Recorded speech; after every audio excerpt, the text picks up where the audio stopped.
First ever factory outlet Mukunda jewellery KPHB Kothapet Khammam Somajiguda Hanamkonda. నమస్కారం, మీరు చూస్తుంది సుమన్ టీవీ. నేను మీ కీర్తి. నాతో పాటు ప్రముఖ ఆస్ట్రాలజర్ బ్రహ్మశ్రీ నందిబట్ల శ్రీహరి శర్మ గురువు గారు ఉన్నారు. నమస్తే గురుగారు. వాగర్థ వివ సంపృక్తౌ వాగర్థ ప్రతిపత్తయే జగతః పితరౌ వందే పార్వతీ పరమేశ్వరౌ. సదాశివ సమారంభాం శంకరాచార్య మధ్యమాం అస్మదాచార్య పర్యంతం వందే గురు పరంపరాం. ఆదిత్యాయ చ సోమాయ మంగళాయ బుధాయ చ గురు శుక్ర శనిభ్యశ్చ రాహవే కేతవే నమః. శృంగేరి జగద్గురు పీఠాధిపతులకి, కంచి పీఠాధిపతులకి నమస్కారములు తెలియచేసుకుంటూ కార్యక్రమాన్ని ప్రారంభిద్దాం. గురుగారు, పుష్యమాసంలో వచ్చే ఆఖరి అమావాస్య, చొల్లంగి అమావాస్య అంటున్నారు, మౌని అమావాస్య అంటున్నారు. చాలా పవిత్రమైన రోజు అని కూడా అంటున్నారు. ఈ రోజు ఎందుకు అంత పవిత్రమైనది? ఎలాంటి పరిహారాలు మేము పాటిస్తే గనుక ఇంకా మాకు మంచి జరుగుతుంది? పుష్యమాసంలో వచ్చేటువంటి అమావాస్య మౌని అమావాస్య అని అంటారు. అంతేకాకుండా మనకు పితృదేవతల్ని తరింప చేయడం కోసం 2 ఆయనాలలో 2 మాసాలు ప్రత్యేకమైనటువంటివి.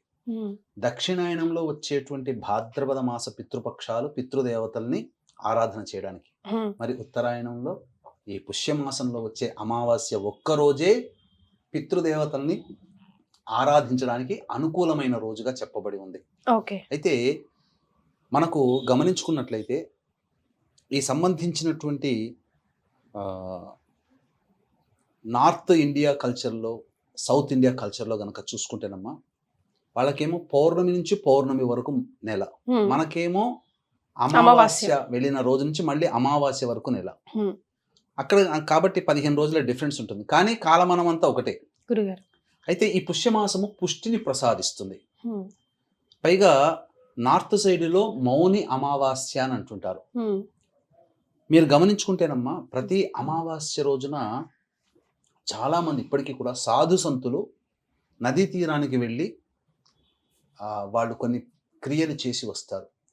ఈ మౌని అమావాస్య రోజున సన్యాసం స్వీకరించిన ప్రతి మనిషి కూడా నదీ తీరంలో స్నానం ఆచరించి తర్పణాలు, పితృదేవత కార్యక్రమాలు చేస్తారు. అంటే వాళ్ళ పితృ కార్యక్రమాలని కాదు, వాళ్ళకు సంబంధించినటువంటి సన్యాసాశ్రమంలో ఉన్నటువంటి తర్పణాది కార్యక్రమాలు.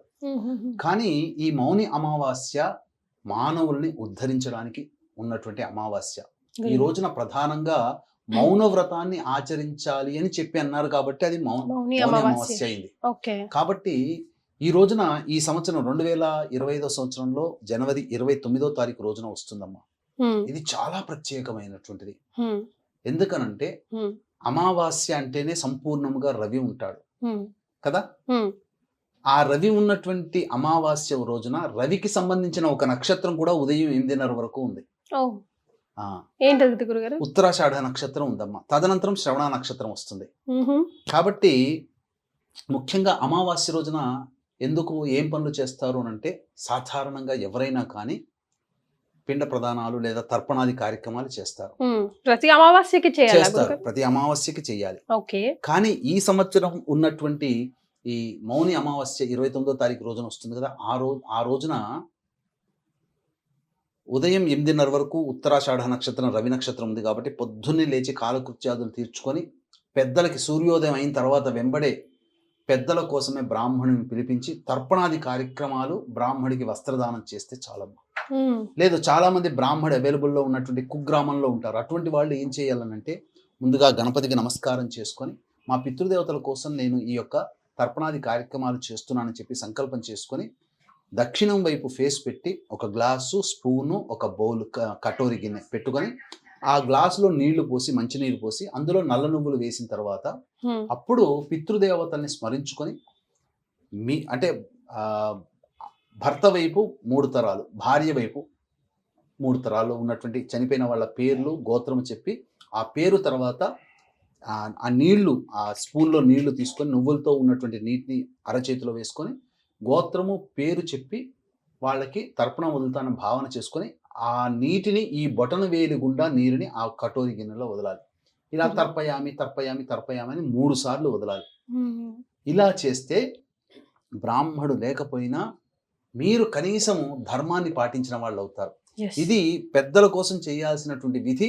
ఇది ఈ రోజున ఖచ్చితంగా చేయాల్సిందే. Right. ఇక చాలా మంది అనేక రకాల సమస్యలతో ఉంటారు, వాళ్ళు కూడా కొన్ని పరిహారాలు చేసుకోవచ్చమ్మా. గురుగారు మరి నేను విన్నది ఏంటంటే చొల్లంగి అనే ఊరిలో 7 పాయల నదులు కలుస్తాయి. అందులో స్నానం ఆచరించాలి ఈ రోజు తప్పనిసరిగా. చాలా మంచి జరుగుతుంది అని అంటున్నారు కదా! అవునమ్మా. ఈ చొల్లంగి అమావాస్య ఏంటంటే మనకు ఈ గోదావరి నది ఉంది కదమ్మా. ఈ గోదావరి నది ఒకప్పుడు సప్తర్షులు మనకు తెలుసు కదా, హ్మ్.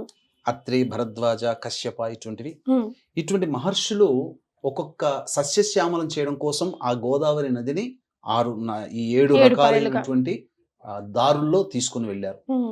అందులో ఆ, ఈ కశ్యప మహర్షికి సంబంధించినటువంటి పాయగా వెళ్ళినటువంటిదే చొల్లంగి అనే గ్రామంలో అక్కడ సముద్రంలో కలుస్తుంది. అక్కడ ఈనాటికి కూడా ఆ చొల్లంగి అనేటువంటి గ్రామంలో, అంటే మనకు యానాంకి పరిసరానికి చాలా దగ్గరగా ఉంటుంది అది. హ్మ్. ఆ గ్రామంలో అక్కడ ఉత్సవాలు జరుపుతారు, అక్కడ పితృ కార్యక్రమాలు చేస్తారు. ఆ విధంగా చొల్లంగి అనే గ్రామం దగ్గరగా వెళ్ళి నదిలో కలుస్తుంది కాబట్టి దానికి, ఎందుకంటే ఈ భూమి అంతా కశ్యప ప్రజాపతికి సంబంధించింది కదా, పరశురాముడు దానం చేస్తాడు కదా కశ్యపుడికి. ఆ విధంగా అక్కడి నుంచి సముద్రంలో కలుస్తుంది కాబట్టి ఆ ప్రాంతమే ఆఖరిది కాబట్టి ఆ డెస్టినేషన్కి, కాబట్టి అక్కడ ఈ తర్పణాది కార్యక్రమాలు, జాతరలు కూడా చేస్తారు ఈ రోజున అక్కడ. రైట్. అక్కడ జాతరలు కూడా చేస్తారు, చాలా విశేషంగా ఉంది. కాలక్రమేణా అది కనుమరుగైపోయింది.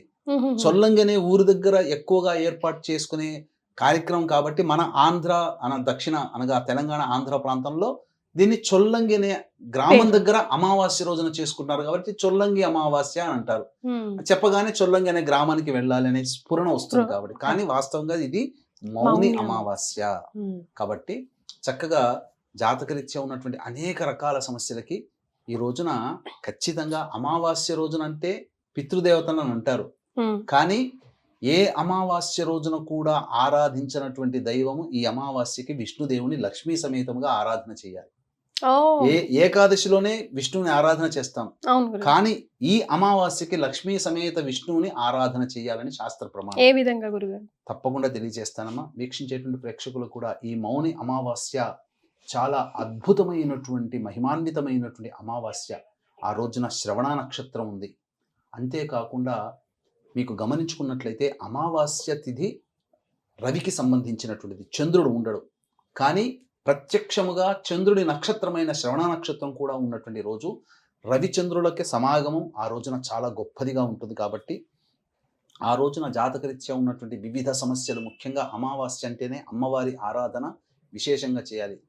ఎవరైతే తరచూ ప్రయోగ బాధలతో ఇబ్బందులు పడుతుంటారో, ఉద్యోగ బాధలు, ఆర్థిక సంబంధమైన బాధలు, దాంపత్య సంబంధమైనటువంటి బాధలు, వివాహపరమైనటువంటి సమస్యలు ఎదుర్కొనే వాళ్ళు ఉంటారో, అలాగే క్షుద్ర ప్రయోగాలు, కోర్టు సమస్యలు, అలాగే కాకుండా క్యాన్సర్ వంటి పీడిత వాళ్ళు ఎవరైతే ఉంటారో వాళ్ళకందరికీ ఉపయోగార్థమై దశమహావిద్యల హోమాలలో భాగంగా ప్రత్యంగిర హోమము, బగళాముఖి హోమము, రాజశ్యామల హోమము, వారాహి హోమము, అలాగే ఈ సంబంధించినటువంటి ధూమవతి హోమములు పర్ హెడ్ 2100 రూపాయలకి చేయించడం జరుగుతుంది. అవకాశం ఉన్న వాళ్ళు కార్యక్రమ తదనంతరం కాంటాక్ట్ చేసి మీ గోతనామాలు నమోదు చేసుకోవచ్చు. ఇక ఆ రోజున ఎలా ఆచరించాలి? పితృతర్పణాలు చేయగానే ఉదయమే 6 గంటలకు చేసినట్లయితే పొద్దున్నే 7 గంటలకల్లా కార్యక్రమం అయిపోతుందమ్మా. ఆ తదనంతరం తులసి చెట్టు దగ్గర ఆవు నేతితో దీపారాధన చేసి, అష్టదళ పద్మం ముగ్గు వేసి ఆవు నేతితో దీపారాధన చేసి, లక్ష్మీ సమేతుడైనటువంటి విష్ణువుని విగ్రహాన్ని కానీ లేదా చిత్రపటాన్ని కానీ ఆ తులసి చెట్టు ఆవరణలో పెట్టి ఎర్రటి పూలమాల వేసి లక్ష్మీ సహస్రనామము, విష్ణు సహస్రనామము పారాయణం చేసి సరిపోతుంది. ఆ రోజున చెయ్యకూడని పనులంటూ కొన్ని ఉన్నాయి. ముఖ్యంగా మద్యపానము, మాంసాహారము తీసుకోకూడదు. 2 బ్రహ్మచర్య వ్రతాన్ని ఆచరించాలి. ఎట్టి పరిస్థితుల్లో అసత్యము ఆడకూడదు. అలాగే ఆ రోజంతా వీలైతే ఎంత మౌనంగా ఉంటే అంత మౌనంగా ఉండడానికి ప్రయత్నం చేస్తే చాలా మంచిది. అన్నిటికంటే ముఖ్యంగా ఆ రోజున ఇంటికి ఎవరు అతిథులు వచ్చినా, ఎవరు భిక్షగాళ్ళు వచ్చినా వాళ్ళని ఉత్తి చేతులతో, ఎవ్వరు వచ్చినా ఇంటి ముందర ఎవరు నిలబడ్డా, ప్రాణి కానీ జీవి కానీ మానవుడు కానీ ఎవరున్నా వాళ్ళని ఉత్తి చేతులతో పంపకండి. ఎందుకంటే ఆ పితృదేవతలే ఏదో ఒక రూపంలో మీ ఇంటి తలుపు తడుతారేమో. కాబట్టి అందరినీ సముచితంగా ఆదరించి వారికి చక్కగా భోజన పదార్థములు కానీ తినే పదార్థాలు కానీ ఇవ్వవచ్చు. ఇక ముఖ్యంగా ఆ రోజున ఉసిరికాయ మరియు దుప్పటి, రగ్గు కానీ ఇవి దానం చేస్తే చాలా విశేషమైనటువంటి పుణ్య ఫలితం దక్కుతుంది, పితృదేవతల అనుగ్రహం కలుగుతుంది. ఉసిరికాయ దానం చేయమన్నారు ఈ అమావాస్య రోజున. కాబట్టి దానం చేస్తే విశేషమైనటువంటి పుణ్య ఫలితం. విష్ణువుని పూజించే అమావాస్య ఇది ఒకటే కాబట్టి విష్ణు సంబంధమైనటువంటి దేవాలయానికి చేరుకొని తులసిమాల ఆ విష్ణువుకి సమర్పించిన ఎంతో పుణ్యం లభిస్తుంది, కష్టములు తీరుతాయి, పితృదేవతల అనుగ్రహం కలుగుతుంది. అనాథలకి ఎవరైనా వృద్ధాశ్రమంలో కానీ అనాథాశ్రమంలో వాళ్ళకి శక్తి కొలది తోచిన విధంగా సమర్పణ అనగా అన్నపానాదులు కానీ సమర్పించవచ్చు, పండ్లు పదార్థాలు పంచవచ్చు. ఈ విధంగా చేసినట్లయితే తప్పకుండా దేవతల యొక్క అనుగ్రహం కలుగుతుంది. అమావాస్య రోజున ఆ ఫలితాన్ని మనం పొందుతామని చెప్పడంలో ఏమాత్రం సందేహం లేదు అని చెప్పవచ్చు. రైట్ గురుగారు, మౌని అమావాస్యకి నేను ఇప్పుడు అడగబోయే ప్రశ్న సంబంధం లేకపోయినా కూడా ఒక 2 minutes ఈ టాపిక్ గురించి మాట్లాడి ఎండ్ చేస్తాం. ఈ మంత్ ఎండింగ్, జనవరి మంత్ ఎండింగ్ లో ప్లానెట్స్ అన్ని ఒక అలైన్మెంట్ లో వస్తాయని, అన్ని ఒకే చోట కలుస్తున్నాయని, ఒక స్ట్రైట్ లైన్ లో వెళ్తాయని రకరకాల వార్తలు వినిపిస్తున్నాయి కదా, వాటన్నిటిని మనం పట్టించుకోవాల్సిన అవసరం ఉందా లేదా? అంటే మనకు రాశి చక్రము ప్రధానంగా జ్యోతిష ప్రకారం చూసినట్లయితే రాశి చక్రంలో గ్రహాలన్నీ కూడా మనకు ఒక్కొక్క క్షేత్రంలో ఉన్నట్టుగా, కానీ అంతరిక్షంలో నవీన టెలిస్కోప్ని ద్వారా చూసినప్పుడు మనకు కనబడేదంతా కూడా ఒక వరుస క్రమంలో కనబడుతున్నాయని ఒక భావన. కానీ అవి ఒక మనకు మాత్రమే చూడటానికి ఒక వరుస క్రమంలో ఉన్నట్టుగా ఉంటుంది. టెలిస్కోప్ ద్వారా చూసినా లేకపోతే ఒక ఇల్యూషన్ అనమాట అది. మన కంటిని అంటే ఇప్పుడు మనము 3D అనేది చూసామనుకోండి, ఏమవుతుంది, ఆ వస్తువు విసిరేస్తే మన మీదకి వస్తున్నట్టుగా ఉంటుంది, కానీ వాస్తవంగా మన మీదకి వస్తుంది ఆ సినిమాలో రాదు. అలాగే మన కంటికి ఒక భ్రమ లాంటిది, అంటే ఒక ఇల్యూషన్ లాగా ఆ 6 ఒకే రకంగా ఉన్నట్టు, కానీ వాస్తవ పరిస్థితిని కనుక మనం చూస్తే 6 వివిధ రాశుల్లో ఉన్నట్టుగా ఉంటాయి. కాబట్టి దీని గురించి ప్రత్యేకంగా చెప్పాల్సినటువంటి అవసరం లేదు. షడ్గ్రహ కూటమి అనేటువంటిది ఉంటుంది.